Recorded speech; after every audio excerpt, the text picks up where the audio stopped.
రోజు ఇతరుల విషయాలలో తలదూచుచున్నావా? ఇది ఈరోజు మన అంశం. చెప్పండి అందరూ. ఇతరుల విషయాలలో తలదూచుచున్నావా?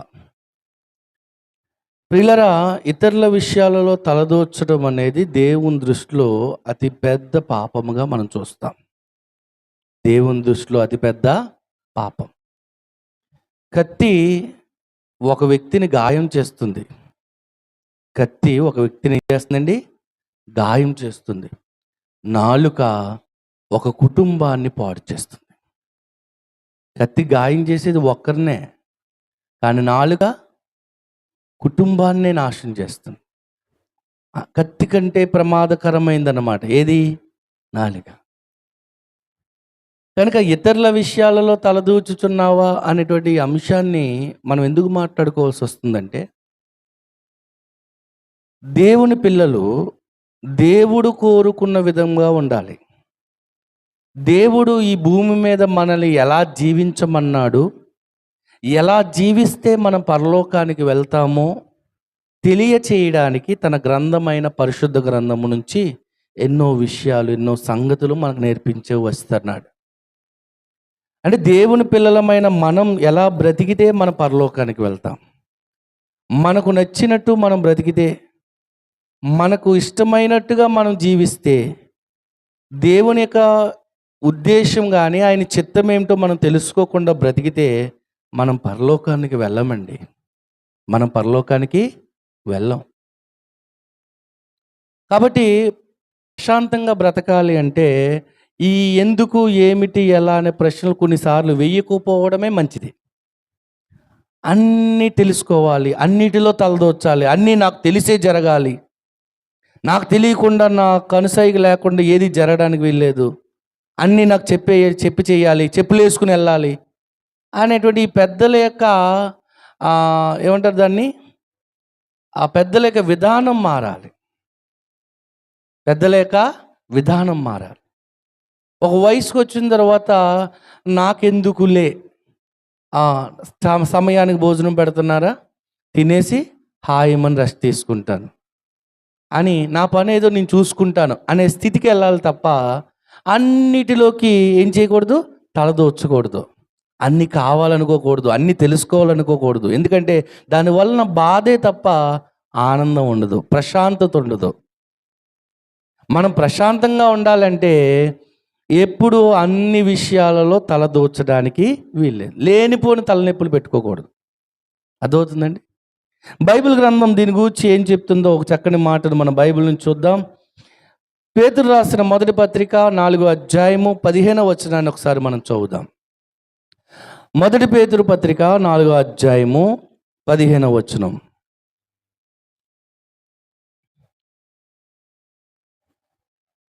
ఏమండి? మీలో ఎవడును నరహంతకుడుగా కానీ, దొంగగా కానీ, దుర్మార్గుడుగా కానీ, పరుల జోలికి పోవువాడుగా కానీ బాధ అనుభవింపతగదు. చూడండి, పేతురు పత్రికలో పేతురు గారు రాస్తూ 4వ అధ్యాయం 15వ వచనంలో మీలో ఎవడును నరహంతకుడుగా కానీ అన్నాడు. చూడండి, ఒక వ్యక్తిని హత్య చేయటం వల్ల పోలీసులు ఆ వ్యక్తిని పట్టుకుని, హత్య చేసిన వ్యక్తిని పట్టుకుని ఏమైనా 3rd డిగ్రీ ప్రయోగించి నీ మీద, లేదా జైల్లో పెట్టినప్పుడు, నిన్ను శిక్షిస్తున్నప్పుడు ఎంత బాధగా ఉంటుంది. నరహంతకుడు దొరికితే బాధే కదా, చట్టానికి దొరికితే ఏంటండి? బాధ. దొంగతనం చేస్తుండగా పట్టుబడ్డాడు అనుకోండి, ఆ పట్టుకున్న వ్యక్తులు ఏం చేస్తారు? మొదట పోనీలే ఏదో ఆకలితో అలమటిస్తూ ఆకలి తీర్చుకోవడానికి దొంగతనం చేశాడు అనుకుంటారా? చెప్పండి. దొంగ పట్టుబడగానే చుట్టూ గుమికూడి కుమ్మేస్తారు. ముందు ఏం చేస్తారు? చెద్దకు కొట్టేస్తారు. అప్పుడు పోలీసులకు చెప్తారు. అది బాధే. మీలో ఎవడును నరహంతకుడుగా కానీ, దొంగగా కానీ, ఆ తర్వాత దుర్మార్గుడుగా కానీ, దుర్మార్గపు పనులు చేయటం వల్ల నువ్వు బాధ అనుభవించటం వల్ల కానీ పరుల జోలికి పోవాడుగా అన్నాడు. చూడండి, నరహంతకుని జ్ఞాపకం చేశాడు 15వ వచనంలో, దొంగను గుర్తు చేస్తున్నాడు, దుర్మార్గుని జ్ఞాపకం చేశాడు. ఆ తర్వాత ఏమన్నాడంటే పరుల జోలికి పోవాడుగా అన్నాడు. చూడండి, ఎవరి జోలికి?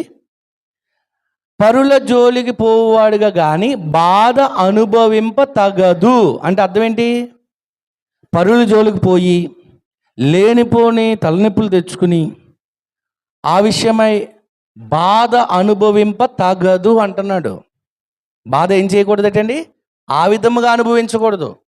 మరి ఎవడైనా బాధ అనుభవిస్తే ఎలా అనుభవించాలి? 16వ వచనం, ఎవడైనను క్రైస్తవుడైనందుకు బాధ అనుభవించిన యెడల అతడు సిగ్గుపడక ఆ పేరును బట్టియే దేవుని మహిమపరచాలి. ఎవడైనను క్రైస్తవుడైనందుకు ఏమనుభవించాలటండి?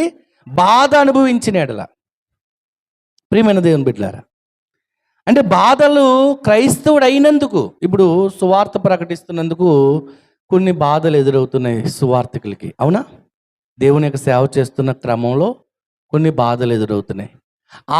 ఆ బాధలు ఎదురైనప్పుడు, ఆ బాధలు కలిగినప్పుడు, అట్టి హింసలు ఏర్పడినప్పుడు ఆ సమయంలో దేవుణ్ణి ఏం చేయాలన్నాడు? మహిమపరచాలన్నాడు.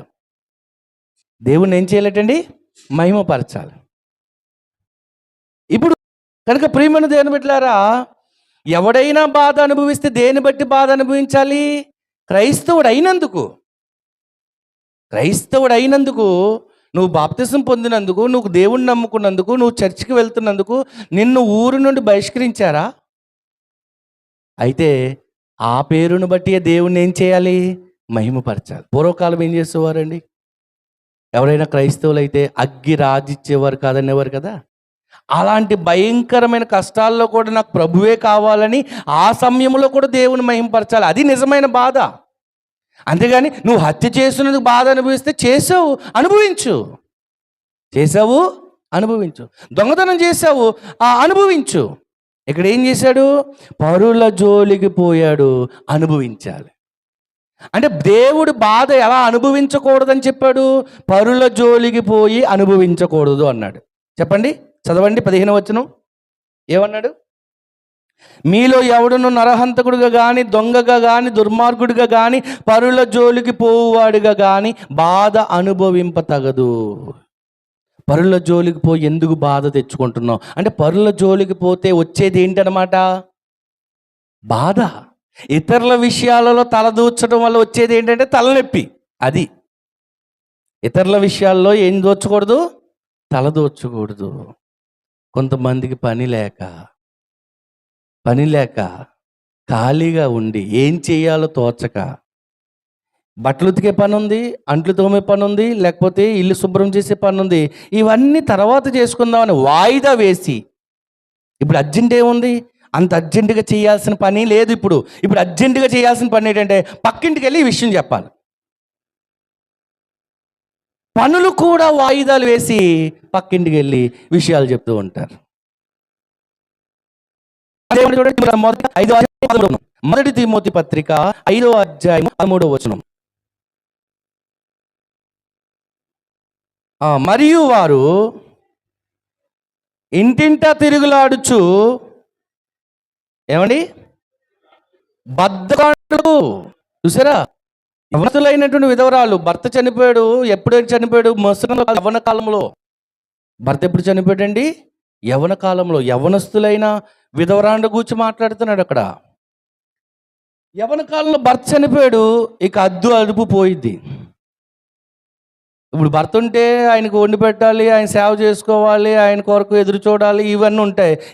ఎప్పుడైతే భర్త లేడో ఇంకా ఏ గొడవ లేదు ఆమెకి. ఇంక ఖాళీగా ఉండి మొదట ఏమైపోయిందంటే బద్ధకరాలు అయిపోయిందట. ఏమైపోయిందండి? బద్ధకరాలు అయిపోయి ఆ తర్వాత ఏం చేసింది చూడండి. ఆడరాని మాటలాడుచు, ఆడకూడని పలకకూడని మాటలాడుచు వదరబోతును పరుల జోలికి పోవువారు. పరుల జోలికి పోతుందట. చూసారా? యవనస్తులైన విధవరాలు ఎందుకు లెక్కలో చేర్చద్దన్నాడు అంటే, వారు ఏం చేస్తున్నారట? బద్ధకరాండులగుతూ, ఇంటింటా తిరుగులాడుచు, బద్ధకరాండులగుతూ, ఏమండి, పరుల జోలికి పోతూ, ఆడరాని మాట్లాడుచు వదరబోతులు అయిపోతున్నారటండి. ఆ వదరబోతులు అయిపోవడం నేర్చుకుంటున్నారే తప్ప, అయ్యో కష్టపడి పని చేసుకుందాం, ఎవరి విషయాల్లోకి నేను ఎందుకు తలదూర్చాలి, నా పని ఏదో నేను చూసుకుందాం అని అనుకోవట్లేదటండి. అన్నీ వాళ్ళకే కావాలి, అన్నీ వాళ్ళకే కావాలి. అక్కడేం జరుగుతుంది, ఇక్కడేం జరుగుతుందో తెలిసేసుకోవాలి. కొంతమంది ఆ గోడ ఎక్కి వంగి వంగి మరి చూసేస్తూ ఉంటారు, డాబా ఎక్కి చూసేస్తూ ఉంటారు. తెలుసుకోవాలి ఎందుకు ఏంటండి, కుతూహలం. తుత్తర అంటారు చూసారా, తుత్తర అంటే ఏంటి, తెలుసుకోవాలనేటువంటి ఆత్రం, తెలుసుకోవాలనే ఆత్రం. ఆ తోడికోడల మధ్య ఏం జరిగింది, అత్త కోడల మధ్య ఏం జరిగింది, ఆ భార్యాభర్తల మధ్య ఏం జరిగింది, ఈ అన్నదమ్ముల మధ్య ఏం జరిగింది, ఏమండి, ఒకటి కాదు అన్ని విషయాలు వీళ్ళకే కావాలి, అన్ని విషయాలు వీళ్ళకే కావాలి. మొదటి తెస్సలోనికి రాసిన మొదటి పత్రిక 4వ అధ్యాయము 11వ వచనం చదువుదాం ప్రియమైన దేవుని బిడ్డలారా. మొదటి తెస్సలోనికి పత్రిక 4వ అధ్యాయము 11వ వచనం కలిసి ఉన్నాయి, చదువుదాం. అలాగుననే మాసిదోనియా యందట ఉన్న సహోదరులందరినీ మీరు ప్రేమించుచున్నారు. సహోదరులారా, మీరు ప్రేమయందు మరి ఎక్కువగా అభివృద్ధి నొందుచుండవలననియు, సంఘమునకు వెలుపటి వారి ఎడల మర్యాదగా నడుచుకొనుచు. సంఘము వెలుపటి వారి ఎడల ఎలా నడుచుకోవాలండి, మర్యాదగా నడుచుకొనుచు, మీకేమీ కొదువు లేకుండా మేము మీకు ఆజ్ఞాపించిన ప్రకారం మీరు పరుల జోలికి పోక. అపోస్తలుడైన పౌలు తెస్సలోనిక సంఘానికి ఏమని హెచ్చరిస్తున్నాడు, మీరు పరుల జోలికి పోక అంటున్నాడు. అంటే తెస్సలోనిక సంఘం ఏం చేస్తుందేమో, బహుశా పరుల జోలికి పోయేవారిగా ఉన్నారేమో. ఆనాడు కూడా ఆ సంఘము పరుల జోలికి పోతుందేమో. పరుల జోలికి పోక మీ సొంత కార్యములు జరుపుకొనుట యందు, మీ చేతులతో పని చేయటి యందు ఆశ కలిగి ఉండవల్లని మిమ్మల్ని హెచ్చరిస్తున్నాను. ఏ విషయాల్లో ఉండాలి ఆశ, మన పనులు మనం చేసుకోవడంలో. ఏమన్నాడు, మీ సొంత కార్యములు జరుపుకొనుట యందును, మీ చేతులతో చెప్పండి పని చేయుట. మీ చేతులతో ఏం చేయాలి, మీరు పని చేయాలి. మీ సొంత కార్యాలు ఏవో, మీ పనులేవో మీరు చక్కబెట్టుకోవాలి, అంతే తప్ప అన్ని సమస్యల్లోకి, అందరి గృహాల్లోకి తొంగి చూడకూడదు, అందరి విషయాల్లోకి, ఇతరుల విషయాల్లోకి తల దోచకూడదు. పాత నిబంధన కాలంలో ఏదేను తోటలో ఆదాము అవ్వలు ఉన్నారు. ఏదేను తోటలో ఎవరున్నారండి, ఆదాము అవ్వ. వారిరువురు ఉండగా ఒక వ్యక్తి తలదూర్చాడు. ఎవరు, సాతాను, అపవాది. ఆ తలదూచితే ఏం జరిగిందో తెలుసా, మీరు దినమున దేవతల వంటి వారు అవుతారని అని లేనిపోని ఆశలు, ఉన్న మాటకు 10 మాటలు ఎక్స్ట్రా వేసి చెప్పడం వల్ల ఆ ఆశలు నిజమే అనుకుని, అవన్నీ నిజమే అనుకుని అవ్వమ్మ పండు తిన్నది. అవ్వ ఏం చేసిందండి, పండు తిన్నది. తిన్న వెంటనే ఏం జరిగిందో తెలుసా ప్రియమైన వాళ్ళారా, వారిద్దరూ ఏదేను తోట నుంచి నెట్టివేయబడ్డారు. ఇతరుల విషయాల్లో తలదూచారు. అంటే ఆదాము అవ్వల మధ్యలోకి సాతాను ప్రవేశించాడు, తలదూచాడు. ఏదేను తోటలో నుండే దేవుని యొక్క సహవాసం నుండి ఏం చేయబడ్డారు, వారు నెట్టివేయబడ్డారు. అర్థమవుతుందా? ఇతరుల విషయాల్లో మనం ఏం చేయకూడదండి, తలదూర్చకూడదు. సామెతల గ్రంథంలో 14వ అధ్యాయంలో స్త్రీని గురించి మాట్లాడుతూ, జ్ఞానవంతురాలు చెప్పండి తన ఇల్లు కట్టుకును అన్నాడు కదా. జ్ఞానవంతురాలు ఏం చేస్తుందటండి, తన ఇల్లును కట్టుకుంటుంది అని చెప్పాడు కదా. ప్రియమైన అంటే అదేంటి, దేవునికి ఇష్టమైన స్త్రీ శాంతిని పెంపొందింపజేస్తుంది. కుటుంబాల్లో శాంతిని ఏం చేస్తుందండి, పెంపొందింపజేస్తుంది. ప్రార్థనలో ఉండేలా చూసుకుంటుంది. పరుల విషయాల్లో తల దూర్చదు. జ్ఞానవంతురాలు పరుల విషయాల్లో ఏం చేయదండి, తల దూర్చదు. అందుకే సామెతల గ్రంథం 31వ అధ్యాయం 26వ వచనం ఏమన్నాడు చదువుదాం. సామెతల గ్రంథం 31వ అధ్యాయం 26వ వచనం. జ్ఞానము కలిగి తన నోరు తెరుచును. నిజంగా మీకు జ్ఞానం ఉందా, ఏమండి, నిజంగా మీకు జ్ఞానం ఉందా? జ్ఞానం ఉంటే మీరు జ్ఞానము కలిగి ఏం చేస్తారటండి, నోరు తెరుస్తారు. మొన్నకు అంతకుముందు వారం ఒక విషయాన్ని మీకు జ్ఞాపకం చేశాను. ఒక పక్కింటి ఆవిడ ఇంకో పక్కింటి ఆవిడ ఇంటికి వెళ్ళి, పక్కింటి ధనవంతుడికి యాక్సిడెంట్ అయింది, కోమాలోకి వెళ్ళిపోయాడని చెప్పినప్పుడు వారు డబ్బున్న వాళ్ళు ఎక్కడికైనా వెళ్తారన్నదట. అంటే దాని అర్థం ఏంటి? ఆమె జ్ఞానం లేదు, కోమ అంటే ఏంటో తెలీదు. ఏదో మాట్లాడుతుంటే ఏదో అనుకుంది, ఏదో ఊటీ వెళ్ళడం అనుకుంటుంది. అంటే జ్ఞానము లేక, ఇక్కడ బైబిల్ ఏమంటాడంటే జ్ఞానవంతురాలు జ్ఞానముతో తన నోరు తెరుస్తుంది. వినండి, జ్ఞానంతో ఏం చేస్తుందమ్మా? తన నోరు తెరుస్తుంది. అంటే నోరు తెరిచినప్పుడు ఇది మాట్లాడవలసిన మాట కాదా? ఈ సందర్భంలో పలకవలసిన మాట కాదా?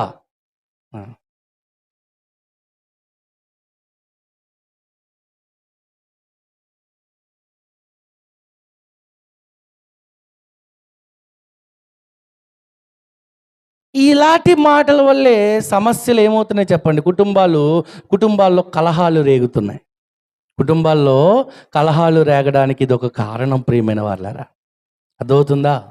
కనుక ఏం జరిగిందో ఉన్నది ఉన్నట్టుగా ఏం చేయాలి? చెప్పాలి. చెప్పగలిగితే ఆ సత్యాన్ని ఏం చేయకూడదు? మార్చకూడదు. క్రైస్తవుడు ఎప్పుడు కూడా అండి, మీకు ఒక విషయం చెప్తాను, గుర్తుపెట్టుకోండి. క్రైస్తవుడు ఎప్పుడు కూడా సఖ్యమైతే అందరితో సమాధాన పడాలి తప్ప ఎవరితో గొడవ లొల్లి పెట్టుకోకూడదు.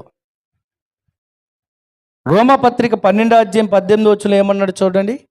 రోమీలకు రాసినటువంటి పత్రిక 12:18. సఖ్యమైతే నీ చేతనైనంత మట్టుకు, ఎంతవరకునట? నీ శాయశక్తిలా నువ్వు చేయగలిగినంత, నీ చేతనైనంత మట్టుకు సమస్త మనుషులతో సమాధానముగా ఉండండి. ఎలా ఉండాలటండి దేవుడి పిల్లలు? అమ్మ, ఎలా ఉండాలి దేవుని పిల్లలు? అందరితో సమాధానం. అంటే అర్థం గొడవలు, విద్వేషాలు, రాగద్వేషాలు, ఏమండి, అసూయలు, కలహాలు ఇవేమి ఉండకూడదు. సఖ్యమైతే నీ చేతనైనంత మట్టుకు అందరితో ఎలా ఉండాలి? సమాధానంగా ఉండు. గొడవలు పెట్టుకోకు, నోరు పారేసుకోకు అంటున్నాడు. దేవుని వాక్యం చెప్తుంది, ప్రియమైన వాళ్ళారా. కనుక సఖ్యమైతే సమాధానంగా అందరితో సమాధాన పడాలి తప్ప ఎవరితో ఏ విధమైనటువంటి గోడలు పెట్టుకోకూడదు అన్నాడు. అంటే దేవుని పిల్లలు సాధ్యమైనంత మట్టుకు అందరితో ఏం చేస్తారండి? కలిసి ఉంటారు. సాధ్యమైనంత వరకు. ఓకే, అవతల వ్యక్తి గొడవ పెట్టే మనిషా అయితే నువ్వు మౌనంగా ఉండు, మాట్లాడడం మాని, అంతే తప్ప సమాధానంగా ఉండాలి తప్ప అసలు ఆ అసమాధాన పరిస్థితుల్లోనికి మనం వెళ్ళడానికి వీలు లేదు. కనుక దేవుని వాక్యం ఏం చెప్తుందంటే అందరితో సమాధాన పడుడి అంటున్నాడు. సమాధానం, దేవుడు సమాధానానికి కర్త. మన దేవుడు ఎవరు చెప్పండి? సమాధానకర్త. సమాధానకర్త అయినటువంటి దేవుడు అందరితో ఎలా ఉండమన్నాడు? సమాధానంగా ఉండమన్నాడు. బైబిల్లో ఒక వ్యక్తి ఉన్నాడు, అతని పేరు దోయేగు. అతని పేరు ఏంటండి? దోయేగు. ఎప్పుడైనా విన్నారా ఆయన గూర్చి? ఎవరు ఆయన గూర్చి మాట్లాడటం లేదు, ఆయన గూర్చి ఎప్పుడు వినడం లేదు, తెలుసుకోవటం లేదు. నిజంగా మీరు బైబిల్ చదువుతుంటే ఎప్పుడో చదివినట్టు గుర్తుందండి అని అంటారు కనీసం. ఎందుకో మనం సౌలు, పౌలు, దావీదు, లేదా పేతురు, యోహాను, లేదా మోషే, లేదా షడ్రక్, మేషక్, అబేద్నెగో, దానియేలు, ఈ క్యారెక్టర్లన్నీ స్టడీ చేస్తున్నాం, కానీ బైబిల్లో కొంతమందిని ఎందుకో నిర్లక్ష్య పెడుతున్నాం. ఈరోజు దోయేగు అనేటువంటి ఒక వ్యక్తిని గురించి మనం ఆలోచన చేద్దాం కాసేపు. ఎవరైనా దోయేగు. ఎవరి దోయేగు అంటే ఈయన ఇశ్రాయేలు కాడు, ఎదోమీయుడు. ఈయన ఎవరండి? ఎదోమీయుడు. సౌలు అనేటువంటి రాజు ఉన్నాడు చూసారా, ఇశ్రాయేలుకి మొదటి రాజు ఎవరండి? సౌలు. ఆ సౌలు యొక్క పశువుల కాపర్లకు అధిపతి. దోయేగు ఎవరు? ఒక ఎదోమీయుడు. ఎదోమీయులు అనగా యాసావు సంతతికి చెందినవారు. ఎదోమీయులు అనగా యాసావు సంతతికి చెందినవారు. ఆ ఎదోమీయుడైనటువంటి దోయేగు సౌలు యొక్క పశువుల కాపర్లకు అధిపతిగా ఉన్నాడు. ఈయన ఎటువంటి వాడంటే దేవుని మెప్పు కంటే మనుషుల మెప్పు ఎక్కువ ఆశిస్తాడు. గలతీ పత్రిక 1:8 ఏమని రాయబడిందో చూద్దాం. గలతీలకు రాసినటువంటి పత్రిక 1 గలతీలకు రాసినటువంటి పత్రిక 1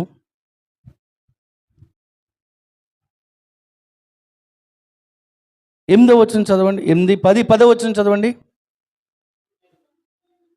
ఇప్పుడు నేను మనుషుల దయను సంపాదించుకొన చూచుచున్నానా, దేవుని దయను సంపాదించుకొన చూచుచున్నానా? నేను మనుషులను సంతోషపెట్టుచున్నానా?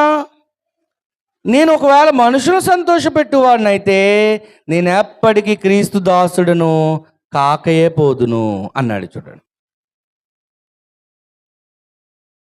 ప్రియమైన దేవుని బిడ్డలారా, గలతీయులకు రాస్తూ అపోస్తలుడైన పౌలు 10వ వచనంలో ఏమన్నాడంటే, నేను మనుషుల దయను సంపాదించుకొని చూచుచున్నానా అని అన్నాడు. పౌలు ఎప్పుడు కూడా ఆయన కావాల్సింది మనుషుల దయ కాదు. ఎవరి దయ కావాలి ఆయనకి? దేవుని దయ. నిజంగా దేవుని పిల్లలు ఎప్పుడు కూడా దేవుని దయ నా మీద ఉంటే చాలు అనుకుంటారు తప్ప మనుషుల దయను ఆశించరు. నిజమైన భక్తుడు మనుషుల దయను ఏం చేయడండి? ఆశించడు. కానీ అలాగున మనుషుల దయను ఆశించే వ్యక్తులు ఉన్నారు బైబిల్లో. మనుషులు సంతోషపెట్టాలనుకునే వారు ఉన్నారు బైబిల్లో. ఏమన్నాడు చూడండి, నేను మనుషులను సంతోషపెట్టువాడనైతే. దోయేగు మనుషులను సంతోషపెట్టేవాడు. ఎవరిని? మనం ఎవరిలా ఉండాలి? పౌలులా దేవుణ్ణి సంతోషపెట్టాలి తప్ప మనుషులను కాదు.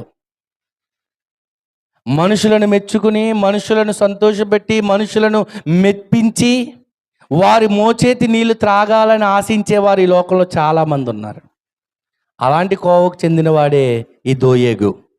ఎవరైనా దోయేగు. ఒకసారి ఈ దోయేగును గురించి బైబిల్లో ఏం రాయబడిందో ఒకసారి చూద్దాం.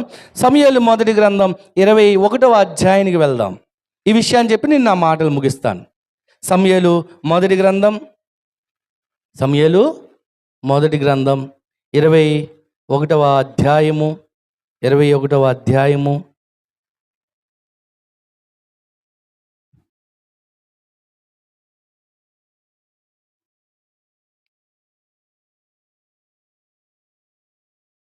7వ వచనం చదువుదాం. మొదటిగా, ఆ దినమున సౌలు యొక్క సేవకుల్లో ఒకడు అక్కడ యెహోవా సన్నిధిని ఉండెను. అతని పేరు దోయేగు. అతడు ఎదోమీయుడు. అతడు సౌలు పశువుల కాపర్లకు పెద్ద. రాజు పని వేగిరముగా జరగవల్లని ఎరిగి, నా ఖడ్గమునైనను ఆయుధములైనను నేను తేలేదు, ఇక్కడ నీ యొద్ద ఖడ్గమైనను ఈటైనను ఉన్నదా అని దావీదు అహీమెలెకును అడగగా, యాజకుడు యాలా లోయలో నువ్వు చంపిన గొలియాతు అను ఫిలిష్తీయుని ఖడ్గం ఉన్నది, అదిగో బట్టతో చుట్టబడి ఏఫోదు వెనుక ఉన్నది, అది తప్ప ఇక్కడ మరి ఏ ఖడ్గమును లేదు, దాన్ని తీసుకుంటకు నీకు ఇష్టమైన తీసుకొనమనగా దావీదు దాన్ని సమమైనది ఒకటి లేదు నాకిమ్మనెను. ఇక్కడ జరిగినటువంటి విషయం ఒకసారి మీకు జ్ఞాపకం చేస్తాను. ఇశ్రాయేలు ప్రజలకు మొదటి రాజు ఎవరండి? సౌలు. సౌలు రాజుగా ఉన్నటువంటి కాలంలోనే చిన్నవాడైనటువంటి ఏ యుద్ధ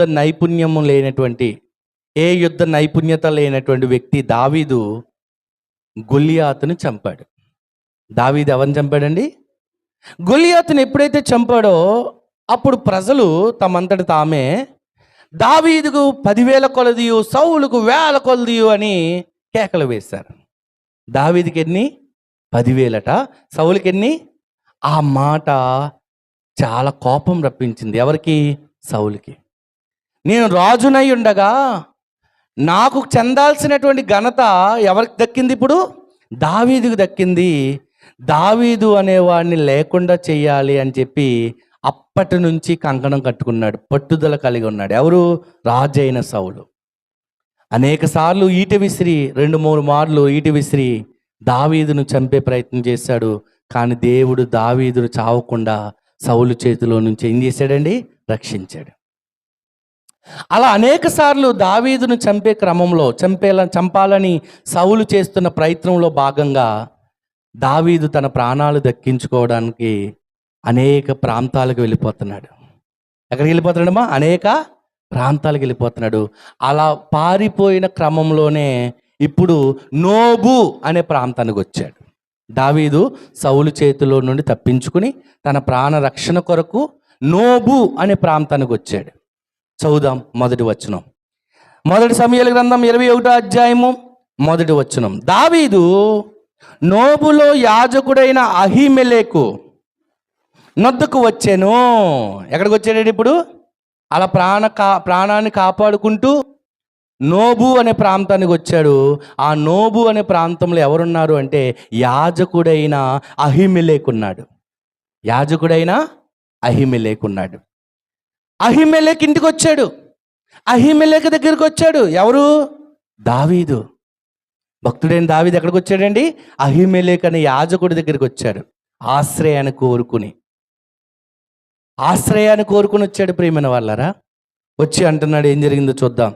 రెండవ ఈ ప్రతిష్ఠిత రొట్టెలు మాత్రమే ఉన్నాయి. ఒకవేళ మీరు దారిలో ఉన్నారు కదా, ప్రయాణంలో ఉన్నారు కదా, ప్రయాణం చేసి వచ్చారు కదా ఇక్కడికి, మీకు మాత్రం ఒకవేళ స్త్రీలు ఎడమగా ఉంటే ప్రతిష్ఠిత రొట్టెలు ఉన్నాయి, తింటారా అని అడిగాడు. అప్పుడు వారేమన్నారు చూడండి. అందుకు దావీదు 5వ వచనం, నిజముగా నేను బయలుదేరి వచ్చినప్పటి నుండి ఈ 3 దినములు స్త్రీలు మాకు దూరముగానే ఉన్నారు. పనివారి బట్టలు పవిత్రములే. ఒకవేళ మేము చేయి కార్యం అపవిత్రములైన ఎడల ఏమి? రాజాజ్ఞను బట్టి అది పవిత్రముగా ఎంచతగును అని యాజకునితో నేను. అంతటా యెహోవా సన్నిధి నుండి తీసివేయబడిన సన్నిధి రొట్టెలు తప్ప అక్కడ వేరు రొట్టెలు లేకపోగా వెచ్చని రొట్టెలు 1000 దినమందు తినివేయబడిన ప్రతిష్ఠితమైన రొట్టెలను యాజకుడు అతనికి ఇచ్చెను. అహీమెలెకు దగ్గరికి రాగానే దావీదు ఏమన్నాడు? నేను సౌలు యొద్ద నుంచి పారిపోయాను, సౌలు నన్ను చంపాలని చూస్తున్నాడు, నాకు నువ్వు సహాయం చేస్తావా అని ఏమైనా అన్నాడండి? బాగా ఆలోచించండి. నాకు ఆకలిస్తుంది, నీ దగ్గర ఏమైనా ఉన్నాయా పెట్టడానికి అంటే, రొట్టెలు ఉన్నాయండి, రొట్టెలు పెట్టు అన్నాడు.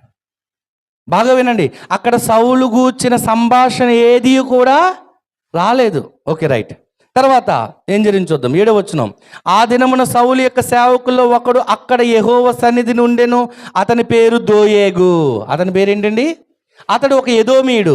ఈ విషయాన్ని అంటే నోబులో ఉన్న అహీమెలెకు దగ్గరికి దావీదు వచ్చాడన్న సంగతిని ఎవరు చూస్తున్నారు? దోయేగు చూస్తున్నాడు. దోయేగు అనేవాడు ఏం చేస్తున్నాడండి? చూస్తున్నాడు. ఓకే, చూశాడు. రాగానే ఏం చేశాడు? రొట్టెలు అడిగాడు, రొట్టెలు పెట్టాడు, తిన్నాడు. ఆ తర్వాత ఏం జరిగింది చూద్దాం. 8వ వచనం, రాజు పని వేగిరముగా జరపవలనని ఎరిగి నా ఖడ్గమైనను ఆయుధములైన నేను తేలేదు. ఇక్కడ నీ యొద్ద ఖడ్గం ఉన్నదా, ఏమైనా ఈట ఉన్నదా అని దావీదు అహీమెలెకుని అడిగాడట. ఇదంతా దగ్గరుండి కళ్ళారా చూస్తున్నాడు. ఎవరు? దోయేగు. 9వ వచనం, యాజకుడు యాలాలోయలో నువ్వు చంపిన గొలియాతు అని ఫిలిష్తీయుని ఖడ్గం ఉన్నది, అదిగో బట్టతో చుట్టబడి ఏఫోదు వెనక ఉన్నది, అది తప్ప ఇక్కడ మరి ఏ ఖడ్గము లేదు, దాన్ని తీసుకుంటే నీకు ఇష్టమైన తీసుకో అని గొలియాతుని చంపిన ఖడ్గాన్ని ఇచ్చాడు. గొలియాతు వాడిన ఖడ్గాన్ని దావీదుకి ఇచ్చాడు. ఎవరు?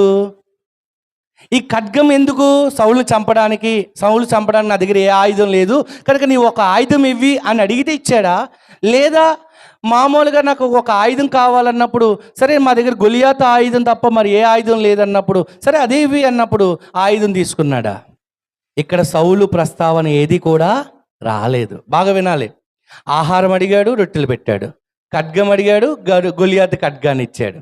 3వదిగా నా కోసం ప్రార్థన చెయ్యి అన్నాడు. ఎవరు? దావీదు.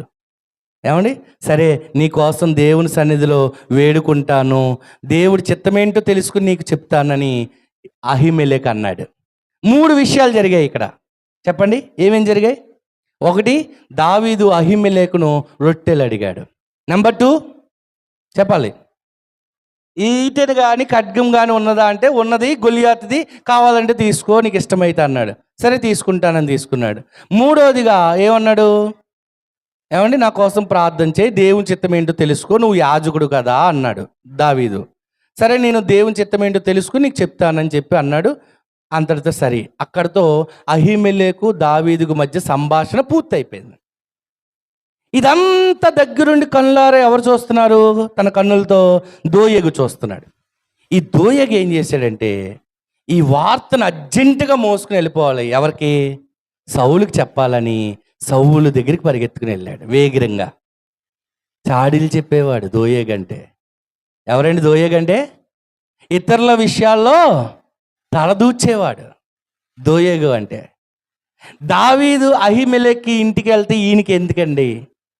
రొట్టెలు అడిగితే రొట్టెలు తీస్తే ఈయనకి ఎందుకండి? కత్తి అడిగితే కత్తిస్తే ఈయనకి ఎందుకండి? పోనీ చూసింది చూసినట్టుగానే ఉంటే సరిపోద్ది. చూసింది చూసినట్టుగానే సౌలుతో చెప్తే సరిపోతుంది. కానీ చూసింది చూసినట్టుగా కాక కొంత సత్యాన్ని వక్రీకరించి చెప్పాడు. ఏమని చెప్పాడు తెలుసా? వెళ్ళి, రాజా, దావీదు అహిమెలెకు ఇద్దరు కలిసిపోయారు. ఏమన్నాడండి? దావీదు అహిమెలెకు ఇద్దరు కలిసిపోయారు. దావీదుకి ఏమో ఆకలేస్తుందంటే రొట్టెలు పెట్టాడు. ఎవరు? అహిమెలెకు. అలాగే ఖడ్గం కూడా ఇచ్చాడు, గొలియాతు ఖడ్గాన్ని నిన్నేసేయడానికే అన్నట్టుగా కొంత మాటలు ఏం చేశాడు? కల్పించి సౌలుకి కోపం వచ్చే విధంగా చెప్పాడు. దావీదు మీద సౌలుకి కోపం వచ్చేలాగా చెప్పాడు.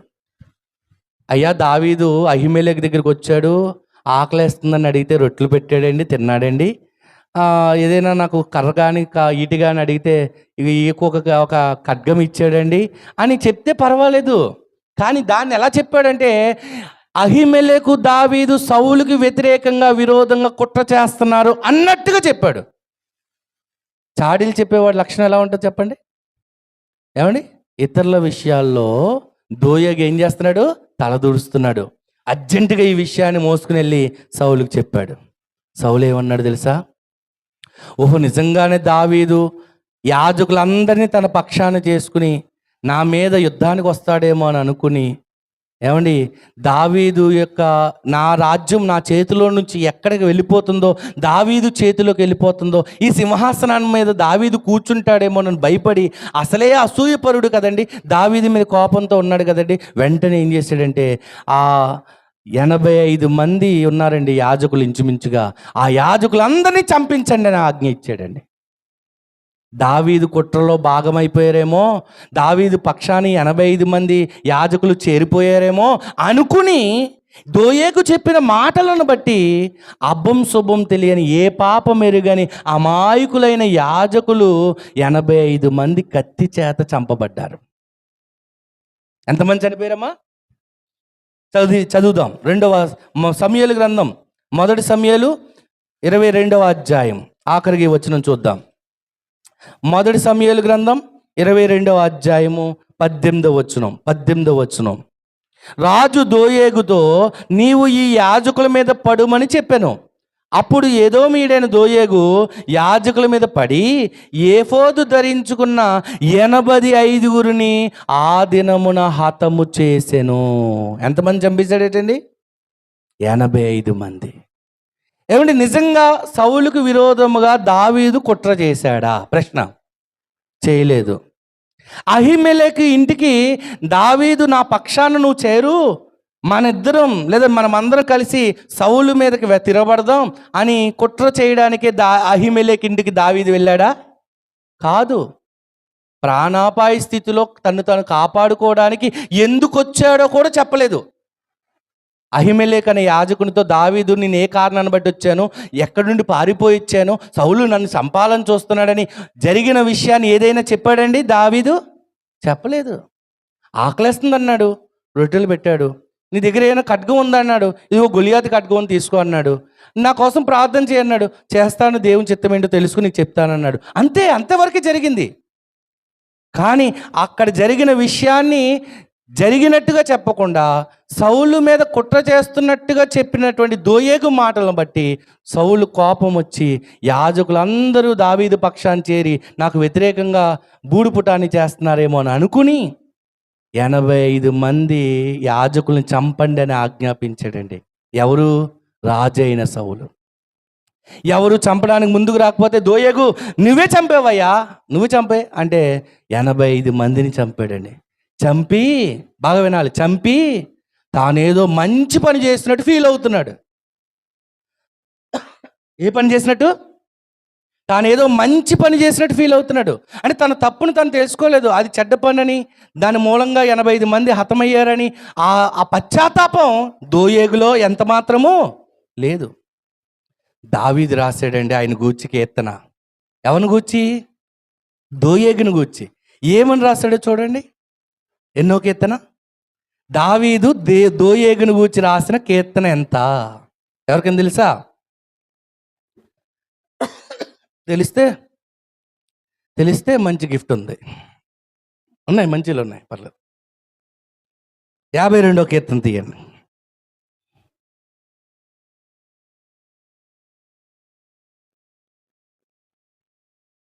52వ కీర్తన స్టార్ట్ చేయకుండా పై వచ్చిన చదవండి. పైన చిన్న చిన్న మాటలు, చిన్న చిన్న అక్షరాలు.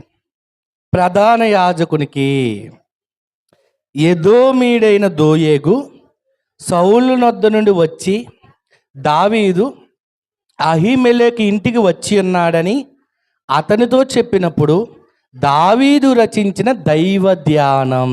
ఎవరు రచించారటండి? ఏ సందర్భంలో రచించాడు? సౌలు దగ్గరికి దావీదు మీద లేనిపోని మాటలు, చాడీలు ఏమండి చెప్పినప్పుడు అప్పుడు రాశాడట దావీదు కీర్తన. 52వ కీర్తన రాసింది ఎవరి కోసమో తెలుసా? చెప్పాలి. దోయేగు అనేటువంటి వ్యక్తిని గూర్చి. అతడెవరు? ఎదోమీయుడు. అతడెవరు? చాడీలు చెప్పేవాడు. అతడెవరు చెప్పండి? ఇతరుల విషయాల్లో తలదూర్చేవాడు. అక్కడ ఉన్నది ఒకటైతే, జరిగింది ఒకటైతే ఇంకొంచెం ఎక్స్ట్రా వేసి చెప్పేవాడు. జరిగినట్టు చెప్పేవాడు కాదు, జరిగిన దానికి మసాలా అద్ది చెప్పేవాడు. అందుకే సౌలు కోపం వచ్చింది. 85 మందిని చంపాడు. చంపినా పశ్చాత్తాప పడలేదు. తానేదో రాజుకి సేవ చేశాను అనుకున్నాడు. రాజు యొక్క ధైర్యం పొందాలనుకున్నాడు. దేవుని దయ పొందాలని ఆలోచన లేదు. దేవుడంటే భయం లేదు దోయేగ్కి. దేవుడంటే ఏం లేదండి? భయం లేదు. చాడీలు చెప్తే వచ్చే పాపం ఏంటో, చాడీలు చెప్పడం వల్ల వచ్చే శిక్ష ఏంటో, ఏమంటే ఇతరుల విషయాల్లో తలదోచడం వల్ల వచ్చే నష్టం ఏంటో అతడు తెలుసుకోలేకపోయాడు. అందుకు దావీదు రాస్తున్నాడు కీర్తన, 52వ కీర్తన. సూర్యుడా అన్నాడు. చూడండి, మొదటి వచనం ఏమన్నాడమ్మా? దోయేగు ఎవరు? 85 మందిని హతమార్చాడంటే అతడు ఎవరు? సూర్యుడు, యుద్ధ సూర్యుడు. సూర్యుడా, చేసిన కీడును బట్టి నీవెందుకు అతిశయపడుతున్నావు? నువ్వు చేసిందేమో కీడు, కానీ నువ్వేం చేస్తున్నావు? అతిశయపడుతున్నావా? ఇది ఏమన్నా బాగుందా అని అడుగుతున్నాడు దావీదు. ఎవరిని? దోయేగుని. దేవుని కృప నిత్యముండును, మోసం చేయువాడా. దోయేగు ఎవరు? మోసం చేసేవాడు. వాడిగల మంగళ కత్తి వలె నీ నాలుక నాశనము చేయ ఉద్దేశించుచున్నది. మేలు కంటే కీడు చేయుటయు, నీతి పలుకుడు కంటే అబద్ధం చెప్పుటయు నీకు ఇష్టం. దోయేగుకి ఏమిష్టం? అబద్ధాలు చెప్పటం ఇష్టం. మేలు చేయడం కంటే కీడు చేయడం ఇష్టం. నీతి పలకడం కంటే అబద్ధం పలకడమే ఇష్టం. ఇది దోయేగు యొక్క లక్షణం. చాడీలు చెప్పడంలో నెంబర్ 1 స్థానంలో ఉన్నాడండి. ఎవరు? దోయేగు. ఇతరుల విషయాల్లో తలదోచడంలో నెంబర్ 1 స్థానంలో ఉన్నాడండి. ఎవరు? దోయేగు. 4వ వచనం. కపటమైన నాలుక గలవాడా, అధికమైన నాశనకరమైన మాటలే నీకు ఇష్టం. ఏమిష్టం దోయేగుకి? కొంతమందికి చికెన్ అంటే ఇష్టం, బిర్యానీ ఇష్టం, ఇవి చెప్తారు. ఈయనకేమిష్టం? కపటమైన మాటలు ఇష్టం. వాళ్ళ గురించి వీళ్ళ గురించి చాడీలు చెప్పడం ఇష్టం. లేని విషయాలు ఉన్న వాటిని మరిన్ని కల్పించి చెప్పడం మరింత ఇష్టం. ఎవరికి? దోయేగు. ఈరోజు సంఘాల్లో దోయేగు లాంటి వారు ఉన్నారా? ఉన్నారు. జాగ్రత్తగా ఉండాలి. దేవుడు చూస్తున్నాడు. ఆ తర్వాత ఏమన్నాడు చదువుదాం. కావున దేవుడు సదాకాలం నిన్ను అనగ్గొట్టును. దోయేగు, నిన్నేం చేస్తాడు? దేవుడు అనగ్గొడతాడు అన్నాడు. నువ్వు దేవుని చేతిలో నలిగిపోతావు అంటున్నాడు. నిన్ను పట్టుకుని ఆయన నీ గుడారంలో నిన్ను పెళ్ళగిస్తాడు. సజీవుల దేశంలో నిన్ను నిర్మూలన చేస్తాడు. జాగ్రత్త. నీతిమంతులు చూసి భయభక్తులు కలిగి, ఇదిగో దేవుడు తనకు దుర్గముగా ఉంచుకొనక ధన సమృద్ధి యందు నమ్మకించి తన చేతును బలపరుచుకున్న వాడు వీడే అని నీ గురించి అందరూ చెప్పుకుంటారా? దేవుణ్ణి నమ్ముకోకుండా, దేవుణ్ణి ఆశ్రయించకుండా డబ్బును నమ్ముకున్నావు కదా, నీ గురించి అందరూ మాట్లాడుకుంటారు. మాట్లాడుకునే రోజు వస్తుంది ఒకటి అంటున్నాడు దావీదు దోయేగును గురించి. నువ్వు నా మీద ఎన్ని చాడీలు చెప్పినా, నా మీద ఎన్ని కుట్రలు పన్నినా, నన్ను చంపాలని ఎంత ప్రయత్నించిన సౌలు నీవు కలిసి నన్నేమి చేయలేరు. ఎందుకో తెలుసా? నేను దేవుని మందిరంలో పచ్చని ఒలివ చెట్టు వలె ఉన్నానన్నాడు. ఎలా ఉన్నాడట?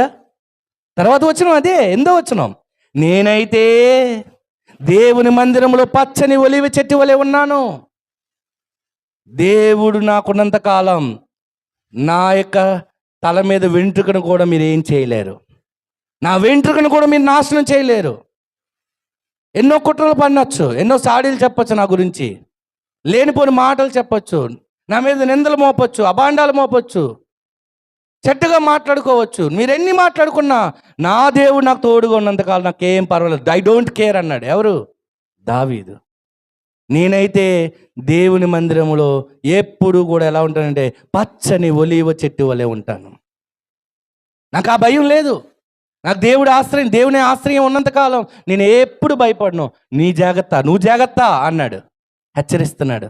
దోయగు చాడీలు చెప్పడం వల్ల, ఇతరుల విషయాల్లో తలదోచడం వల్ల దేవుడు అతన్ని ఏం చేస్తాడని చెప్పాడు? దావీదు నల్లగొడతాడు అన్నాడు. చూడండి, అన్నాడా? అనగొట్టును అన్నాడు కదండి. ఎన్నో వచనం? 5వ వచనంలో ఏమన్నాడు? నిన్ను అనగొట్టును సదాకాలం, నీ కుటుంబంలోంచి నేను నిర్మూలన చేయను అన్నాడు కదా. చాడీలు చెప్పడం ఎంత ప్రమాదమో, లేని మాటలు పుట్టించడం ఎంత ప్రమాదమో, ఉన్న విషయాన్ని ఉన్నట్టుగా కాకుండా దాని మీద కొంత మసాలా పూసి చెప్పడం ఇంకెంత ప్రమాదమో. ఇది దేవుని దృష్టిలో అత్యంత భయంకరం. యేసుక్రీస్తు ప్రభువు చనిపోయారు, సిలువ మీద ఏమయ్యారమ్మా? చనిపోయారు, సమాధి చేయబడ్డారు. సమాధికి కాపలా వారిని కావలి ఉంచారు. రోమా సైనికులు కావలిగా ఉన్నారు. దేవదూత వచ్చింది ఆకాశం నుండి, సమాధిపై రాయిని తెరిచి సమాధి లోపల ఉన్నటువంటి ప్రభు అయిన యేసుక్రీస్తు మృత్యుంజయుడై మరణాన్ని జయించి 3వ రోజున తిరిగి ఏం చేశాడు? ఆయన లేచాడు. సైనికులు భయపడి ఏమండి వారు కన్నులు తెరిచి చూచేసరికి అక్కడ యేసు పార్థివ దేహం అక్కడ లేదు, ఖాళీ సమాధి మాత్రమే ఉంది. వెళ్ళారు, వారి నాయకులతో చెప్పారు, అయ్యా మీరు కాపలా ఉన్నామన్నారు, మేము ఉన్నాం. ఎంతలోపు ఏం జరిగిందో తెలియదు, ఒక భూకంపం వచ్చింది, మాకు మైకం కమ్మినట్టు అయ్యింది, మేము స్పృహ కోల్పోయాము. తీరా లేచి చూచేసరికి అక్కడ యేసు దేహం లేదయ్యా అన్నారు.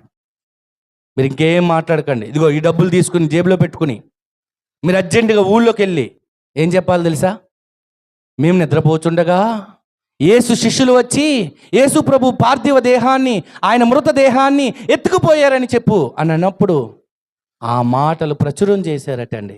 ఆ మాటలు ఏం చేశారమ్మా? ప్రచురం చేశారట. అలా ప్రచురం చేయటం వల్ల ఇప్పటికి చాలామంది యేసును తన శిష్యులే దాచి లేచాడని అబద్ధం చెప్పారని చెప్పి యేసు ప్రభు నమ్మకుండా పోయారండి. ఎవరు? యూదులు. ఒక అబద్ధం, ఒక మోసపు మాట, ఒక మాయతో కూడిన మాట, డబ్బులు తీసుకుని చెప్పిన ఒక అబద్ధపు మాట యేసు ప్రభుని నమ్మకుండా చేసింది. ప్రియమైన వాళ్ళారా, ఈనాటికి కొంతమంది యూదులు ప్రభు అయిన యేసు తిరిగి లేచాడంటే నమ్మటం లేదు. కొంతమంది నమ్ముతున్నారు, కొంతమంది నమ్మటం లేదు. కారణం ఏంటంటే ఆ రోజు సైనికులు డబ్బుకు ఆశపడి చెప్పిన ఒక అబద్ధం. ఎంత ప్రమాదం చూడండి. అబద్ధం ఎంత ప్రమాదమైంది. కనుక మనం నోరు తెరిస్తే ఎలా తెరవాలి తెలుసా? జ్ఞానముతో తెరవాలి. ఎలా తెరవాలి? మనకు కూడా జ్ఞానం లేకపోతే ఎక్కడ ఏం మాట మాట్లాడాలో కూడా మనకి తెలియదు. ఎక్కడ ఏం మాట మాట్లాడాలో తెలియకపోవడం వల్ల ఎవరిని ఎలా పలకరించాలో, ఎవరిని గౌరవించాలో, ఎలా మర్యాద చేయాలో ఇది తెలియకపోవడం వల్ల చిక్కుల్లో పడతాం. మనం ఎక్కడ పడతామండి? చిక్కుల్లో పడతాం. కనుక మనకు జ్ఞానం అవసరం. అందుకే ఆమె జ్ఞానము కలిగి చెప్పండి తన నోరు తెరుచును. జ్ఞానం కలిగి ఏం చేస్తుంది? నోరు తెరుస్తుంది. ఉన్న మాటలు లేని మాటలు పుట్టగించదు, చాడీలు చెప్పదు, లేదా ఇతరుల విషయాల్లో తలదోచదు. చూసినట్టు మౌనంగా ఉండవు, అంతే. అక్కడ ఎలా జరిగింది ఇదిగో అని మసాలా వేసి చెప్పాల్సినంత అవసరం లేదు. కనుక దేవుని పిల్లలు అబద్ధాలు మాట్లాడడం వల్ల, చెప్పడం వల్ల, చాడీలు చెప్పడం వల్ల సమాజం చెడిపోతుంది, పాడైపోతుంది. ఇద్దరు స్నేహితులు విడిపోవడానికి కారణమవుతుంది తప్ప, కుటుంబాలు విచ్ఛిన్నం అవ్వడానికి కారణమవుతున్నాయి తప్ప ఈ ఇతరుల విషయాల్లో తలదోచడం దానివల్ల ఒరిగే మేలేమీ కూడా లేదు. ప్రార్థన చేసుకుందాం. మహోన్నతుడైన మా కన్న